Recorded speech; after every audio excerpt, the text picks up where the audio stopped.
back down in there when you get it installed your new brake pads. So we're just going to set our caliper bracket off to the side, and then we'll notice, well, this rotor doesn't just want to come right off. So what you'll do is you'll take your hammer, come behind here,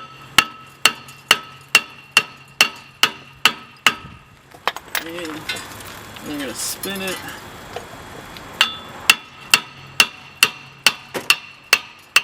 And there we go. We're able to get them off like that. And guys, if it takes you longer than that and you weren't able to do it like I just did right there, do a YouTube search, look for Fixbook stuck on rotor or Fixbook rotor, and you'll find my video showing you how to get off a difficult rotor, one it's more difficult than this. So again, Fixbook rotor, search that in the YouTube search and you'll find a video that'll help you take this rotor off. So next thing we'll do is we'll just take this guy off and you need to put your new one back on. But now I need to tell you about why you need a new rotor, when to replace your rotor and that sort of thing. So just sit tight and watch this clip to tell you about the reasons why you would need to replace your rotor.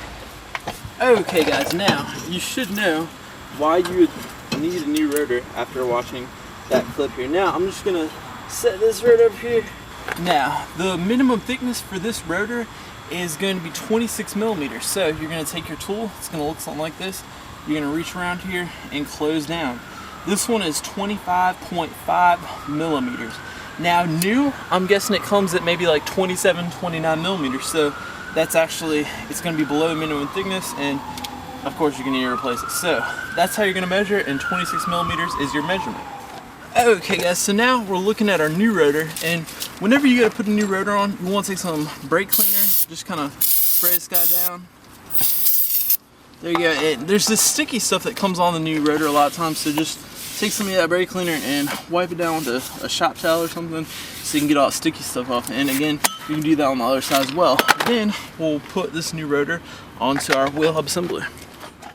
Okay guys, so now I'm just taking this new rotor here and we will just set him up right like so. We'll push him on there, and then we will grab our caliper bracket. We'll place them back here, and we'll get those bracket fasteners, and I'll stick one on each side. And since they're on there so tight, I'm gonna go ahead and put some anti-seize on the end of the bolts here. Got one right here, and I'll show you here in just a second when I'm putting these guys back on. Okay guys, so here we are. Here's my little thing of anti-seize. You can also get them in those little plastic wrap, little rectangular things where you just rip it off. It's kind of like a one-time use thing. You don't have to get a big thing like this, but you're just going to apply some on the end of your fastener. Since these guys were really difficult coming out, we just want to try and save the threads a little bit. So I'm just going to go ahead and stick that guy through, and then I'll get them started right there. And there we go. So that's good enough. Now I'll take my other one and do the same thing. Just apply some of this anti-seize there on the end, and I'll get them started up here as well. Now once I've got them started, I'm just going to run them down, and then I'll take my ratchet to tighten them up. Okay guys, and once I've ran them all the way down, I'll take my big ratchet and my 19mm socket. I'll get on the other end there, and there we go. I'll just kind of tighten them down like you just saw me right there. So it gets snug, then I'll just go about a quarter turn or so. So now we need to put our new brake pads back on. Alright guys, so now we got our new brake pads here, and you're going to take some brake caliper grease. And again, they sell these in these little packets. They're rectangular at your parts store for like $1 or $2, something like that. Or if you plan on doing a bunch of brake jobs, you know, you can get one of these things and they're like $10, and it's going to last you a lot longer than those little packets. So you're going to take your new brake pad, and just on the ends here, just kind of dab some of this disc brake grease here, high temperature grease. And we're going to get there. Try not to get on the pad like I just did. I'll make sure to wipe that off. And then here, again, we're just getting them right there on the end. Now, the one with the wear indicator, which is going to be the one with this metal piece sticking out, is going to go on the inside. So it's going to come over here on this side. And before I stick it on, I just want to doubly make sure that I have both of my metal clips in here. And one is actually off. So, like I was saying earlier, you'll just reach in and you'll just push up on this guy and make sure it's installed, because we're going to need that. It is a necessary part. So I'm just going to push down and installing the pad down. And there we go, that one's installed. And you can see it's not flush right there, so what I'm going to do is I'm going to push the brake rotor, and now I can see it's flush. So you want to make sure your pad is flush with your rotor like that right there. So now I'll just take my other pad and just imagine that I've greased it up, because I'm trying to wrap up our project here, and you're just going to do the same thing. I'm going to stick them down in there and push, and there we go. So now, and when I push the rotor there, I can get them both looking like that right there, which looks pretty good. So after that, guys, oh, the other thing you want to do that I almost forgot to mention is you'll pull these little slide pins out. These guys go back and forth, and you'll just want to wipe them down. This one has a plastic piece. The bottom one you pull out there will just be all metal. Just make sure you wipe it off and apply some more of that disc brake grease there. Just we want a new coat of disc brake grease, and then we'll put them back in and we'll slide that boot over there. So now you can see we pull it out and the boot is staying on there, and it just rocks back and forth. And if it's like that before you do it, I mean, you could really probably just leave it like that, and then maybe your next brake job to do it. But oftentimes what happens is this gets stuck. And these, if they're stuck, they're not supposed to be stuck. They're supposed to move. So if you have a problem removing your slide pin here, just YouTube search Fixbook slide pin, and you will come across a video that'll show you how to remove these and fix that issue. Again, Fixbook slide pin, you'll be able to find that. So other than that, we have to compress our pistons here, which are going to be right here. And what we'll do to do that is we'll take an old brake pad and we'll take a C-clamp and we'll reach behind here, and we'll have to loosen up on your C-clamp, and then we'll just tighten up on this guy here. And by doing this, what we'll be doing is we'll be compressing those pistons back, and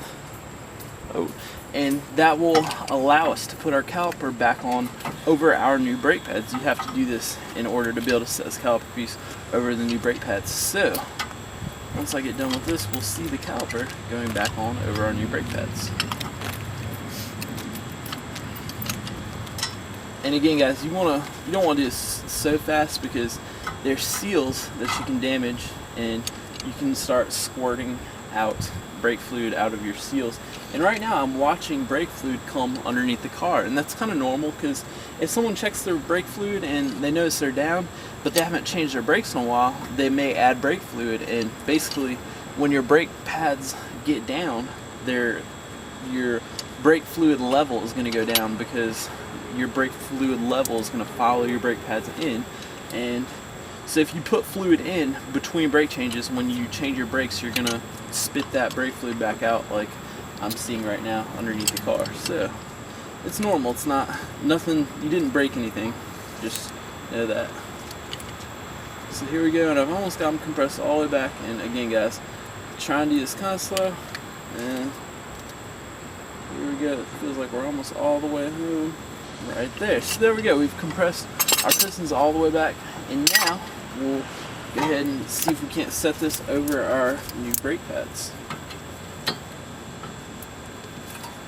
And then when you're setting your thing back on, you can see this top one here, it needs to be turned that way, because if it's turned this way, it's going to block this piece from sliding over it. So if you're having difficulty getting this on, just reach around and play with your pin there and see if you can't get it to line up, and then we'll be able to set it on. And then you're just going to take your two caliper bolts and put those guys on. So that's pretty much it. You just run those bolts down, just kind of snug them down, maybe half of a quarter turn, so 12.5 degrees after you get snug down.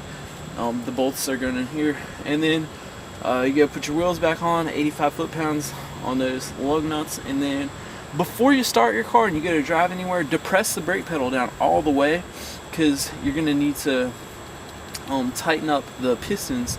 These two pistons, they're not going to be tight against your brake pad. So by depressing the brake pedal all the way, you're going to retighten that. If not, when you go to drive away, basically what's going to happen is you're going to depress the brake pedal all the way, and your car's going to keep going, because you're not putting pressure on those brake pads up against this rotor, so you're not going to stop. So just remember, depress the brake pedal, just pump it up until it gets stiff. Pump the brake pedal until it gets hard. If not, you're not going to have any braking power. So that pretty much concludes today's video. Thanks for watching, guys, and I'll see you next time.